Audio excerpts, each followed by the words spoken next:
the last talk of the session will be by Cihangir Tezcan. So he's going to talk about distinguishers for reduced round ASCON, DryGASCON, and SHAMASH permutations.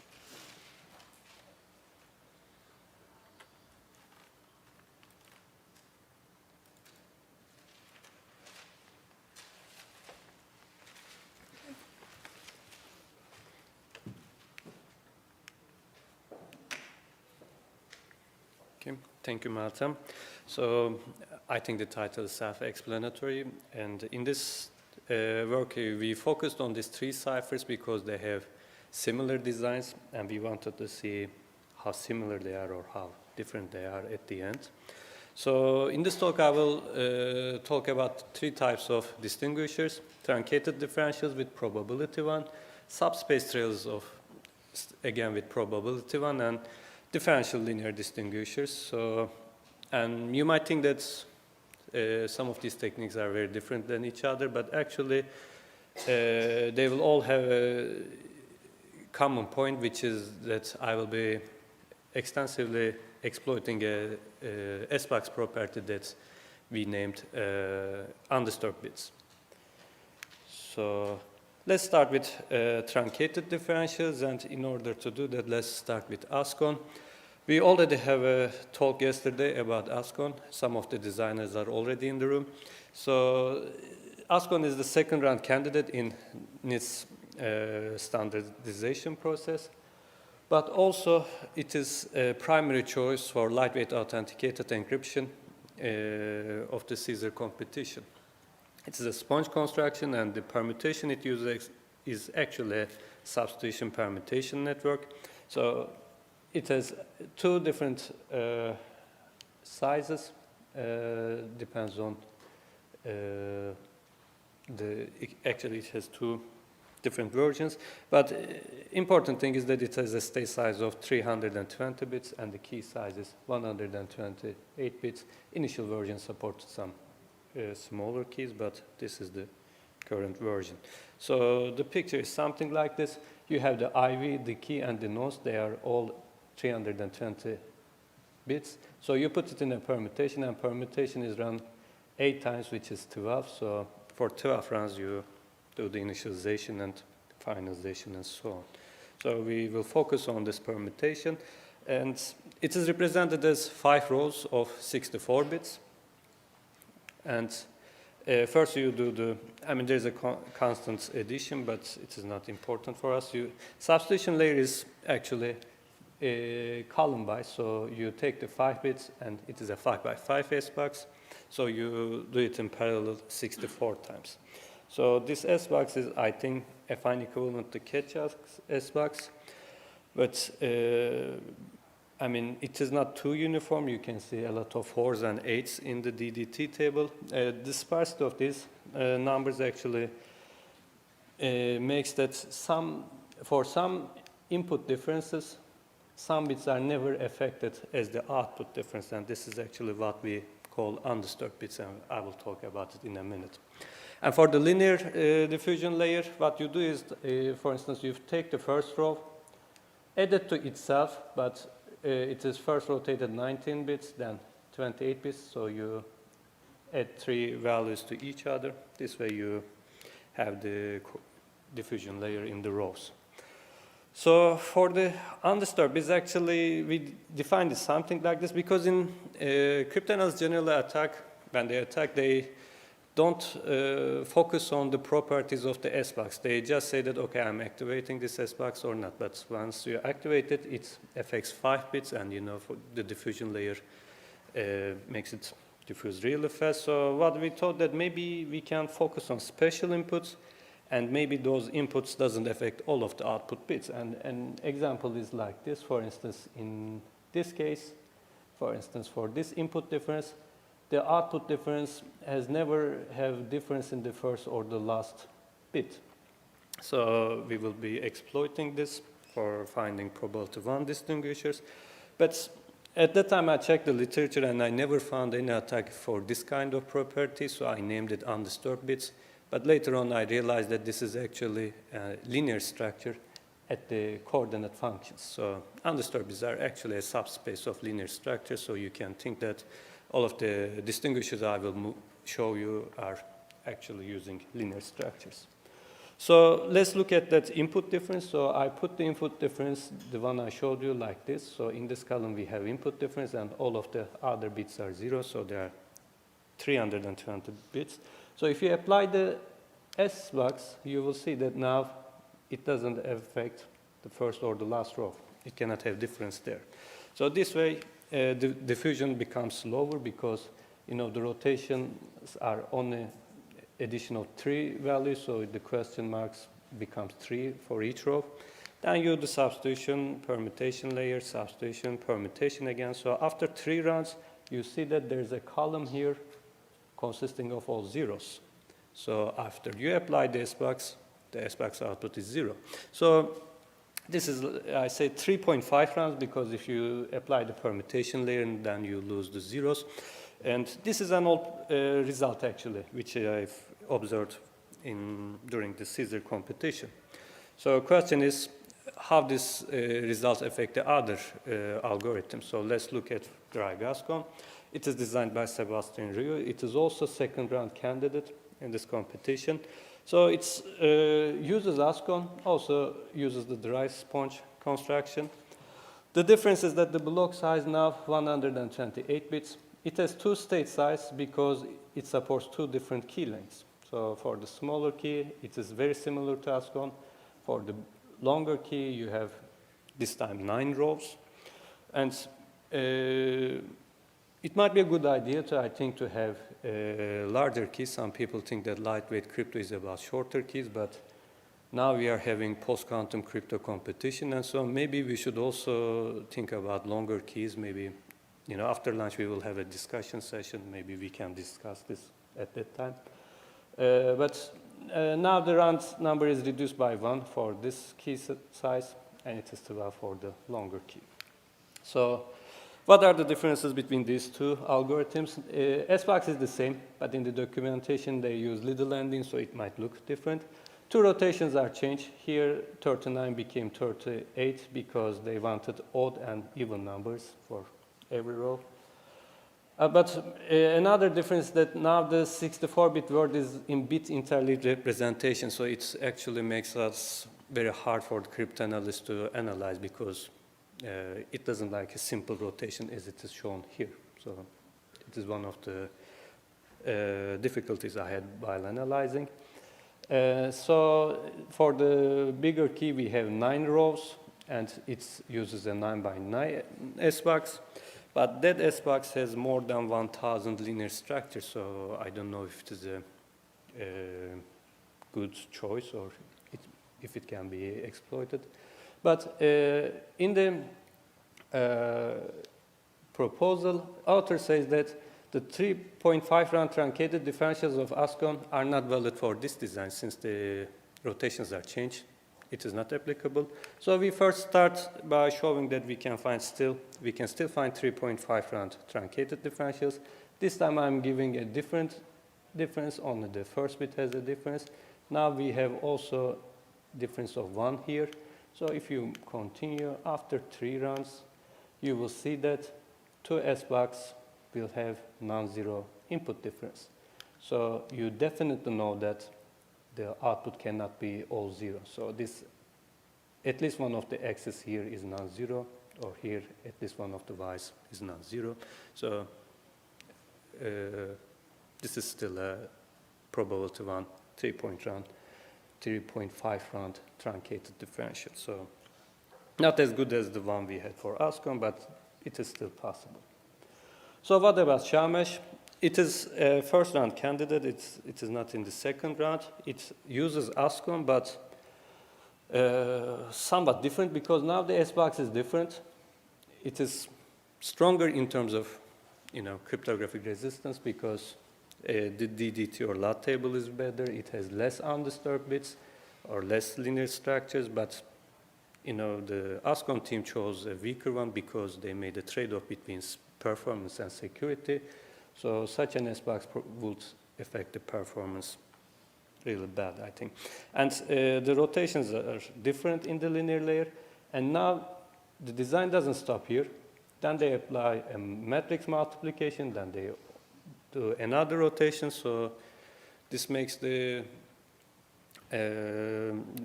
because of these differences, you cannot apply the analysis of your ASCON to this cipher because now it is something completely different. And I don't know if these are necessary. I mean, there are a lot of different operations that it might be, in terms of performance, I think will be slow and it might be overkill. I don't know, but at the end, it is not in the second round.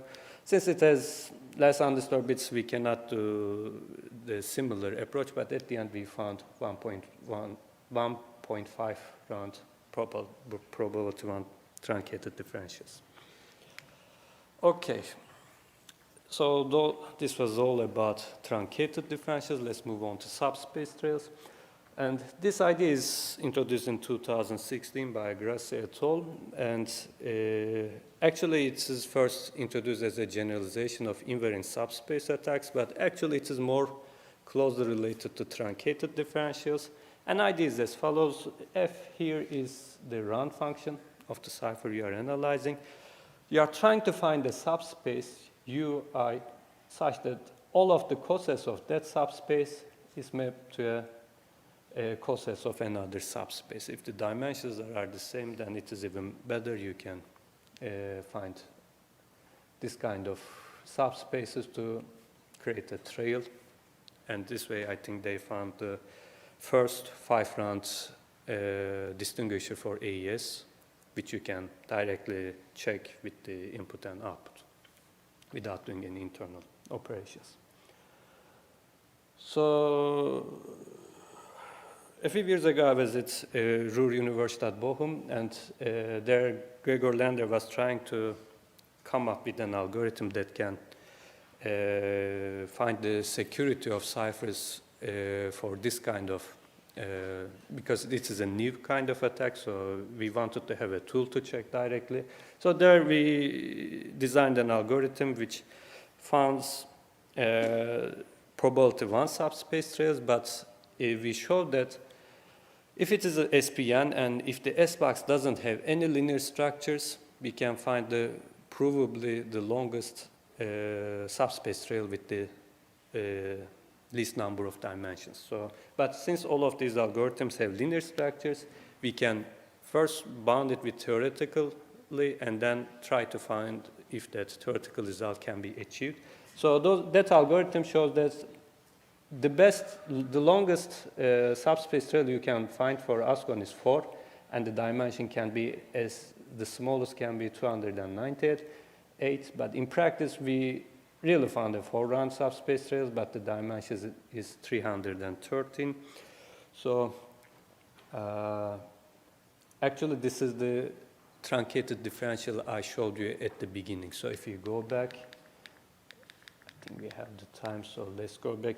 This thing you see has 5 zeros, so you might think that this is as a dimension of 315, but that subspace trail is 2 dimensions better. This is because maybe these question marks can be 0 and 1, but for instance, maybe XOR of these 2 question marks is always fixed like 0.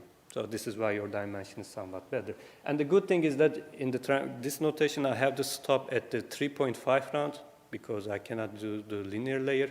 But in the subspace trail notation, since linear layer is just linear, the dimension doesn't change, so you can find the longer path. So it is, I found it really cool. So you might, and the good thing is that if you also do it for the inverse direction, this result also shows you that the best impossible differential you can find is actually 6 rounds.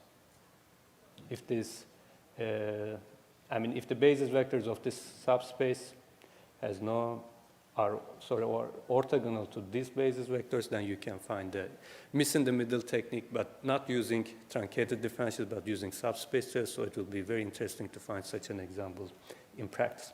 So we did the same thing for DryGASCON for both key lengths. So we could find 4 rounds for DryGASCON, 256. But we realized that we cannot do it for 4 runs, because when you do it for 4 runs, the dimension becomes 320. But I already showed you a 3.5 run truncated differential. The reason is that here the dimension is really 320, but it is still helps you to distinguish something because you know that it is non-zero. And for SHAMASH, it is 2 rounds. Okay. So, final thing I will talk about differential linear distinguishers. It is a differential linear cryptanalysis introduced by Langford and Hellman in 1994.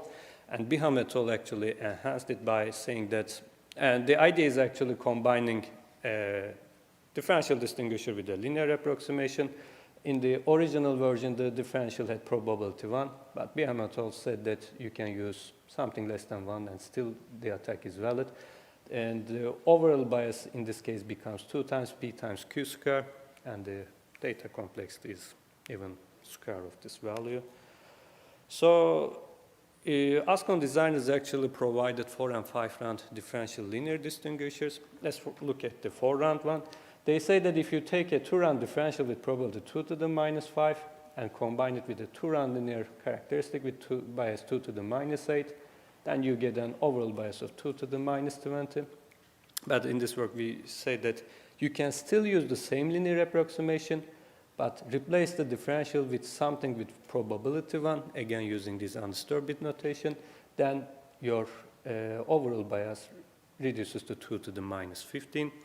And these are theoretical results actually. In practice, if you do the experiments, this is probably something a lot bigger, and also this is the same. This is because when you sometimes combine 2 different techniques, in practice it becomes really better. I think the best example in the literature is Dunkelman et al.'s differential linear attack on serpents, because they experimentally verify that the bias is even better and use it in the analysis.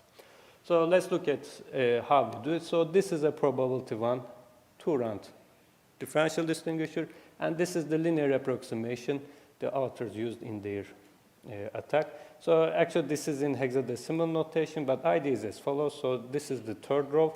As you can see, the rightmost bit is masked in the linear approximation. Here you see it is not a question mark here, so this way you know that you can combine it. So you have to look all of these bit positions here, and you will see that none of them has a question mark, and this way you can combine them. So this is for the 4 rounds, and as you can see, the final mask is at the top row. This is because that part is used in the encryption. So, and initially you can give difference to nonce, and this is why we give the difference in the last 2 rows. So this is not only a distinguisher, but it is also attack. So you can use it to attack 4 round of ASCON. So these results also will apply to 5 round distinguisher of the designers. But question is, since we improved this result, can it work for 6 rounds? So a student of mine is still working on it. So if we can find a 6 round distinguisher or an attack, I will let you know as soon as possible.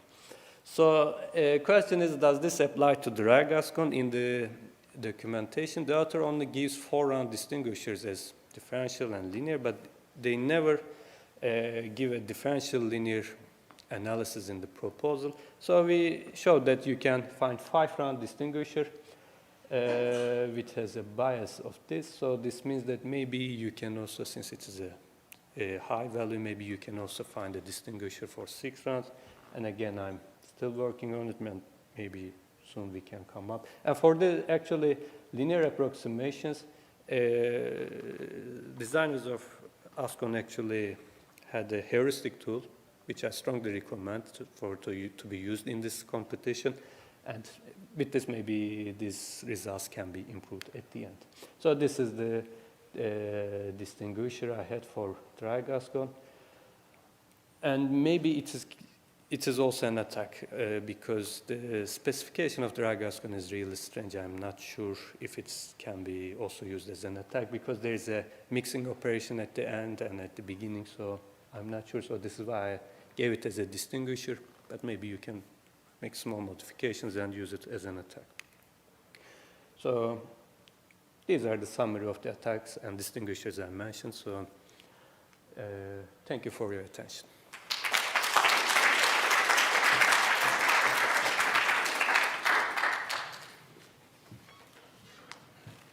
We have a question. Sorry.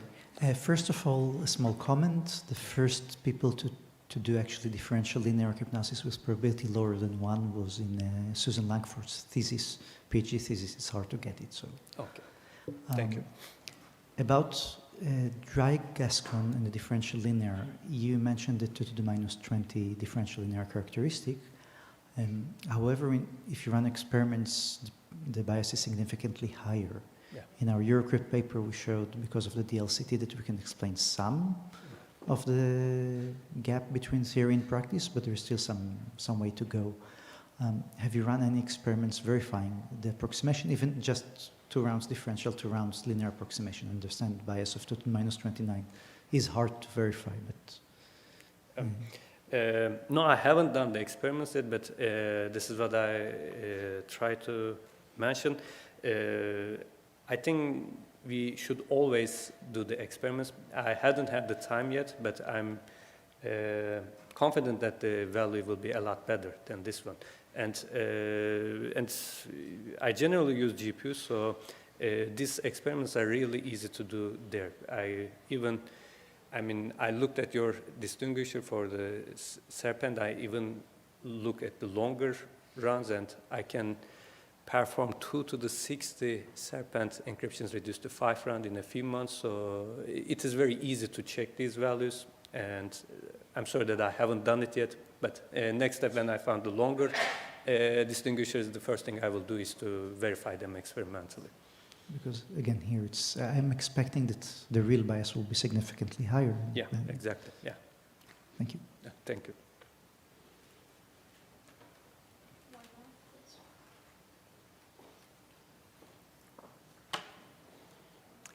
Thanks for the time you spent making sense of DryGASCON specification. I just wanted to comment that indeed in DryGASCON the user does not control the input difference that goes through the part you analyzed due to the presence of a mixed function, yeah, which is the very purpose of this mixed function is to prevent that.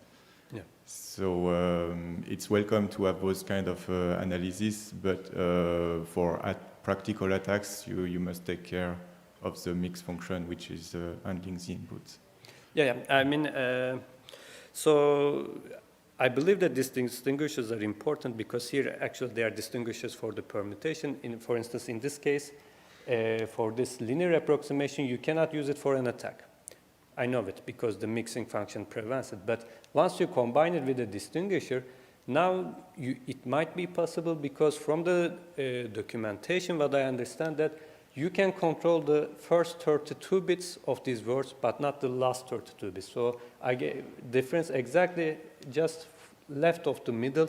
So this way, it might be possible to use it as an attack. But again, the specification is somewhat strange for me, so I'm not 100% confident. But from what I understand from it, this can be used as an attack. Apologies for the complexity. The values that are merged in the state, they are actually secret. So you can indeed change 32 bit of each 64-bit chunk, okay, but you don't know by what, because the values are secret. Yeah, yeah. Thank you. Thank you. Okay. So if there's no other questions, let's thank all the speakers of the session. We're gonna have a coffee break now, so we'll start again at 11.